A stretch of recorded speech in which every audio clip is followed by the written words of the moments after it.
perspektif untuk meningkatkan PAD. Namun pemanfaatan tambang dan galian mineral ini berpotensi merusak lingkungan alam. Jika Anda menjadi Bupati dan Wakil Bupati Jember, apa langkah dan kebijakan saudara untuk menyikapi hal ini? Dimulai dari sekarang. Sikap kami tentang industri tambang jelas bahwa membangun jangan sampai merusak. Membangun itu membuat sesuatu yang lebih baik, tentu saja dihindari hal-hal yang rusak. Bagi kami, potensi Jember ini yang di atas bumi masih begitu amat banyak yang belum terkelola. Contoh masalah pertanian, contoh masalah kelautan, contoh masalah perikanan, potensi-potensi yang luar biasa yang belum tergarap secara maksimal. Problem di atas tanah pun masih sangat luar biasa. Jember ini belum mampu menyelesaikan masalah sampah rumah tangga, dan itu problem di atas tanah. Bagaimana kita mau mengalihkan problem ini kepada problem sumber daya alam di bawah tanah? Bagi kami jelas sikapnya bahwa sumber daya di bawah di bumi ini adalah satu sumber daya alam yang tidak terbarukan, yang menjadi tanggung jawab kita sebagai pimpinan terhadap kelanjutan ekosistem bagi anak cucu di kemudian hari. Silakan Pak Yeni. Terima kasih. Secara kebetulan tentang tambang, saya pernah menghadiri sebuah pre-conference and sustainable development yang dilaksanakan di Bali, sebuah konferensi internasional yang saya secara khusus masuk dalam bidang tambang.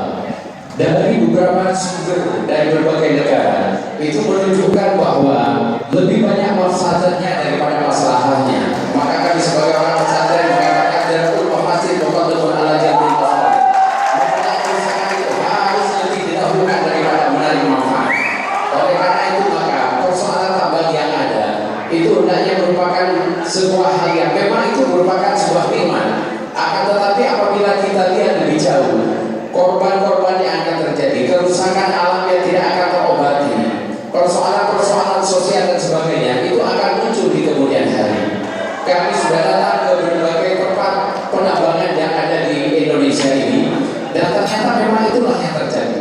Kalau panjenengan semua melihat tambatan besar aja di Freeport, itu kita lihat bagaimana mereka sama sekali tidak menunjukkan peningkatan kemaslahatan, peningkatan kesejahteraan, tetapi justru para pelakunya yang mengalami peningkatan kesejahteraan yang begitu berlimpah, mereka hanya akan menjadi korban. Oleh karena itu maka persoalan tambang yang terjadi di Jember ini merupakan sebuah hal yang harus hati-hati. Jangan sampai kita terkecoh hanya karena mengandung mineral dan sebagainya, mengandung potensi yang sangat tinggi, tetapi faktor ekosistem, faktor-faktor yang berkaitan dengan hal-hal kemanusiaan itu harus dipertimbangkan dengan matang. Oleh karena itu maka kami sepakat dengan Dr. Faida bahwa kita perlu sebuah program yang bisa terjadi. Terima kasih. Nomor satu masih dengan pertanyaan yang sama, yaitu Jember memiliki potensi tambang dan galian mineral yang prospektif untuk meningkatkan PAD. Namun pemanfaatan tambang dan galian mineral ini berpotensi merusak lingkungan alam. Jika pasangan nomor satu menjadi Bupati Jember, apa langkah dan kebijakan saudara untuk menyikapi hal ini? Dimulai dari sekarang. Terima kasih. Jadi pertanyaan jelas, masih ada dalam ingatan kita bagaimana tambang pada suatu kita waktu yang lalu menjadi pro kontra. Tapi perlu diingat Bapak Ibu sekalian, seluruh warga masyarakat Kabupaten Jember, inilah Jember yang penuh dengan potensi alamnya, termasuk di dalamnya adalah sumber daya alam tambang dan mineral.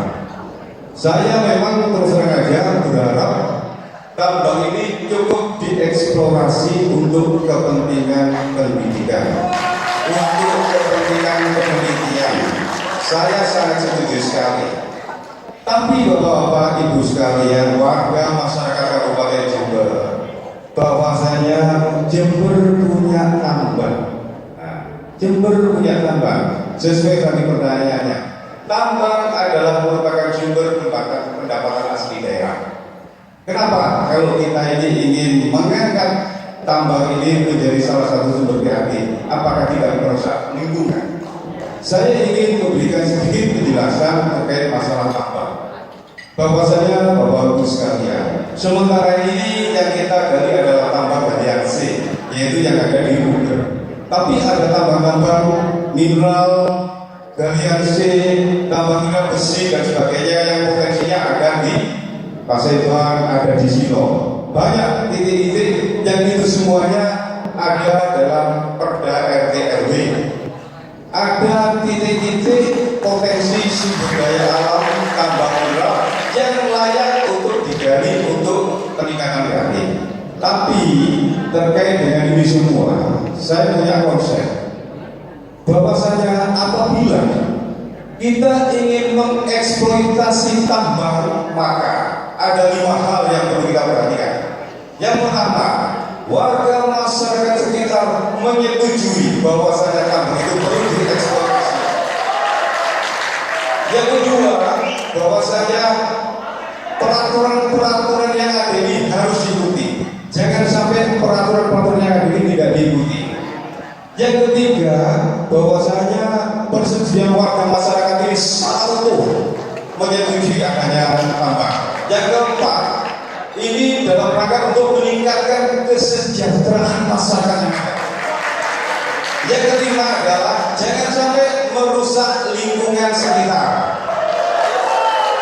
Dan yang paling terakhir adalah ini adalah bisa menambah pendapatan asli daerah. Luar biasa jadi punya potensi itu. Terima kasih. Ya, waktu sudah habis.